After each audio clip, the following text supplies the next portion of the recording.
3, 2. As you may know, I live in an apartment, and in our apartments, the packages are not delivered to each person's door. They're delivered to a package room. We have to go downstairs, grab them, and bring them back up with us. And that sometimes can be a bit of a hassle, carrying all of that stuff, trying to manage the elevator and get your key in the door and all that kind of stuff. So I came up with this super, not only cute, but incredibly functional project that will help me get my packages from the mailroom to my apartment. I also want to say this is exceptionally great if you live in a dorm. This is wonderful if you have an Etsy shop or something where you're constantly taking packages to the post office or FedEx or UPS or whatever. I promise you, you need one of these and you are going to use it all the time. It doesn't look like much now, but this is it. It is my DIY package carrying tote that I made using a bit of a shortcut by using a pre-purchased tote to start with and then adding different elements to it to make it the perfect package carrying tote. Obviously, you put your packages inside like so, cover them up with the other strap, and that's how you're able to carry your packages wherever you're going. This one I designed also with a pocket on the outside so that you can put your phone and your keys in there to really have a hands-free experience. You can also put your lettered mail, from your actual mailbox, in here as well, and just help carry that to and from wherever you're going. And then on the inside, I also added a mesh pocket. Now this pocket is open on the top and the bottom. And the idea behind this was you can slip in whenever it's closed and you have other packages inside, you can slip in some of those envelope type of packages because those are smaller, they're gonna slide around a bunch, and they may not stay in when you have a bunch of thick, big packages. So I just added the little mesh pocket there to help keep them a little bit more contained. So I am thrilled with how this turned out. I cannot tell you how practical and functional it is. And bonus, it's so easy to sew as well. So let's get to the tutorial and I'll show you just how easy it is. All right, so I have gone ahead and prepared some of our pieces. So I have taken the purchased tote bag and I have cut away the side seams. So now it is just one very long panel with 2 handles on the end. That's what I have now. And that is what I used to measure my, what will be the side panels. So I measured the entire length of this all the way down and back again from top hem to top hem. And then so that is the length of my side panels. And then I made the width I happen to have 12 inches of scrap fabric, so I just made each side panel 6 inches long. These are pretty wide as is. They're going to hold most packages, even if you didn't add anything to the side of it. But of course, we want it to be decorative. So I have 6-inch panels on either side. I have also gone ahead and measured the width of this and made a pocket for the outside and a mesh pocket for the inside. The mesh pocket is simply fabric mesh, utility mesh, whatever you want to call it. And then I just added some bias binding to the top and the bottom. The mesh is going to go on the inside. So, okay, so the outer pocket is already sewn. I've hemmed the top and bottom of it. It is going to get basted along the sides, those shorter sides, and then I'm going to edge stitch this bottom. So it is going to be closed on 3 sides. The mesh, however, is only going to be basted on the sides. I'm going to leave the top and bottom open. That way it doesn't really matter how big those envelopes are. They will be able to fit in the mesh pocket no matter what. So if you need to, you can fold your bag up and then come to where the fold is, and this is now the center of the bottom of our bag. Now remember, the bottom of our bag is not going to be a peak like this because we're putting packages in it. It is going to be flat on the bottom, something like that. So just because we are marking the center bottom, that is not technically the bottom of your bag when it has packages in it. When it has packages in it, it's something a little bit more like this.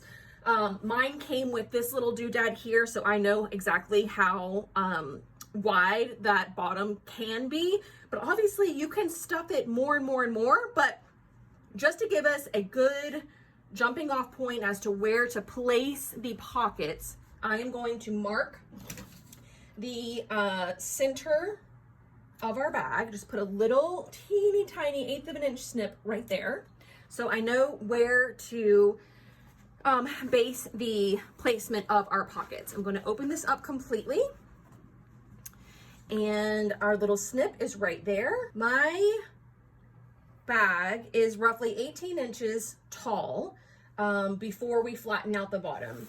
So my pocket for the outside is probably going to be centered around there somewhere. So I can place the center of this at 9 inches, and that will be centered, as good as we can make it anyways, on the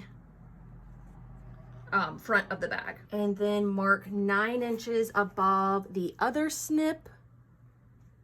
And that is how I know this little guy is going to be straight across the bottom. Now you can place your mesh pocket on the inside, either on the same side or on the opposite side of your pocket. It really doesn't matter. I'm going to do mine on the opposite side simply because I feel like there will be a little bit more balance when I'm carrying it, but truly I don't think that it's going to matter. So I have turned my bag wrong side up. You can see the little label here.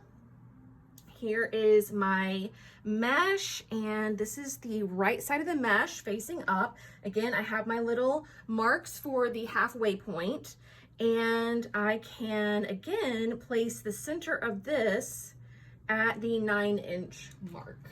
And then just do the same thing for the other side. I don't want to snip into this mesh and jeopardize the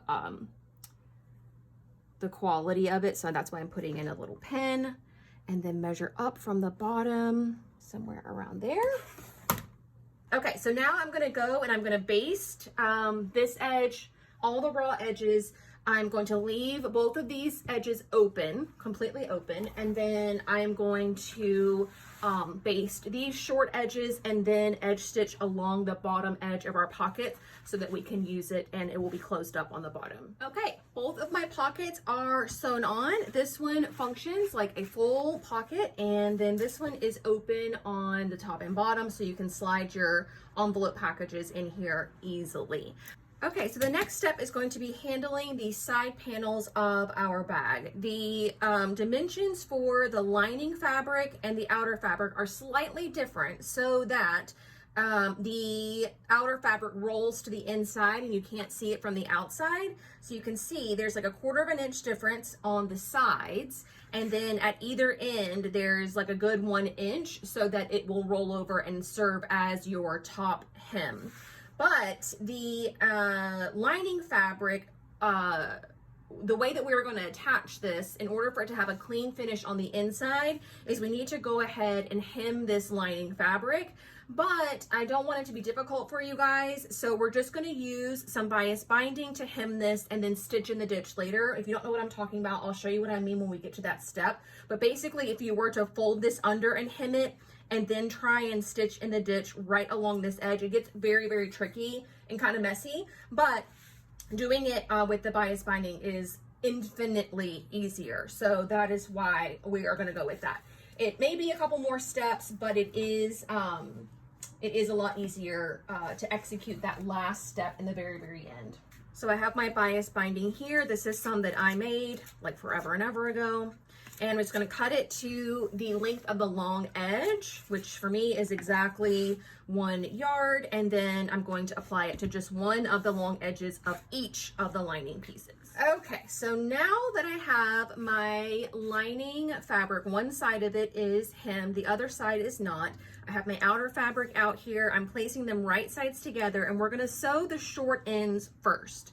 So center the short ends like so, and line up the raw edges. I'm trying to show you guys this. So there's gonna be a little bit of the main fabric hanging over each edge, and then our raw edges are gonna be matched up. And this is going to essentially pull the outer fabric toward the inside of your bag, thus creating a little hem without you having to like mess with your iron. Similar to how you would do like a sleeve lining or a coat lining.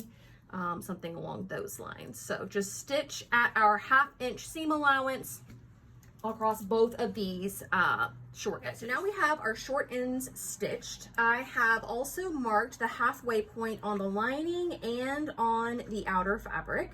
We can put a pin in there, and then now you'll see how much extra fabric you have on the long edges. So go ahead and let that roll to the inside, put a pin in this, and then stitch along the long edge, keeping the raw edges completely together along this long edge. Okay, and now you can see when we turn this right side out, you can kind of see what the point of all of that was. When you turn this right side out, you can see that the outer fabric rolls to the inside so that there's a nice clean finish on the wrong side. And it just has a little bit extra of that hem because that's the top, and that will poke out more. So the next step, because the fabric that I'm using here is really, really stiff, I want to make sure that it's going to look pretty on this seam. This will be the outer seam of our bag. So I'm going to go ahead and understitch this. It is a completely optional step, but basically you are going to be stitching the seam allowances over to the lining, and that just helps ensure again that the lining rolls to the wrong side of your bag and that you won't see the lining peeking out. It also just kind of helps control these seam allowances. Right now they just want to stand up, so this is going to serve to kind of help keep them flat too. So I am going to understitch this, and then I'll show you the next step. All right, now you guys can see sort of why the understitching makes such a big difference. They're nice and flat in here, and now this wants to lay nice and flat as well, and we don't have to do any top stitching that you can see on the outside of our bag. Not that top stitching is bad, I just don't necessarily want it for my look. Okay, so now we are going to attach this to our bag. And obviously you have made 2 of these at this point, and we have 1 for each side. So our bag needs to be right side up, like so, and I have a directional print, so I'm going to make sure that both you guys can barely see this, but that both of the stripes that are on this side and the stripes that are on this side both start with this yellow one. I cut them out that way, just if you have anything directional and you want to make doubly sure that you pay attention to that as you sew it on, because this side has a green one and this one has a yellow one. So I just want to make sure they're done correctly. We need to sew these on right sides together. So you're going to pull back your lining, keep it out of the way. We have center marks for the bag, and we have center marks for the outer fabric. So just match those up again, and then stitch this all along, all the way up to the edge of your bag. Should tuck nicely into this little hem thingamajig that you made. Okay, I just want to show you guys this up close, that whenever you line up your bag, the purchased tote and the little side panel that you just made, you want to make sure that the seam, the shorter seam of your panel matches up with the top of your bag. You can see mine is a little bit off here. But you want to do the best you can to make sure it looks a little bit more like this. It doesn't have to be super, super perfect, but the cleaner, the better job you do with getting those 2 things lined up perfectly, the cleaner it will be across the top like this. But once you have this done, now we have our bag, and then the side seam, And then we have the lining is completely undone. So stitch in the ditch is what I was talking about earlier, is whenever on the right side, we are going to stitch all along inside the groove of this seam allowance, all the way along. And when we do that, it is going to essentially catch the lining on the wrong side, because here's the seam line, here's where the lining goes, so that on the inside it's going to look just like this without having to hem it and then try and catch that fold. This way it will catch the fabric nicely, but the fabric's still going to be really pretty on the inside. Okay, we have one side done. Obviously you need to go and tackle the other side, but you guys can get a really good idea of how this is going to work. We are going to have the bag folded up like this. All of your packages go on the inside. All of your little envelopes go here. We have regular mail on the outer pocket, and she is super, super cute. So I'm going to go ahead and attach my other side panel, and this little guy will be good to go. I mean, come on, so easy, right? And you can make it even easier by not having finished seams on the inside. If you wanted to have raw edges, you could simply just sew these two things right sides together, have a raw edge on the inside, and that would be just fine as well. No one would be the wiser, but I wanted to make mine as beautiful as I possibly could for you guys to see how kind of professional and finished and like purchased. I mean, wouldn't you spend a lot of money for this at a place like Home Goods or something?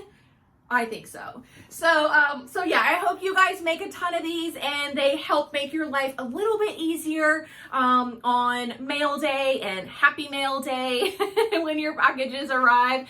I would love to see your finished versions. If you end up making one and put it online, please tag me. I am at Inside the Hem everywhere. Obviously, if you have any questions whatsoever, you can leave them in the comments section below. Dimensions and all that fun stuff are in the description box, so be sure to check that out as well. But that's gonna do it for me. I've got to run off and go grab some packages with my new package carrying tote. See you all very soon. Bye.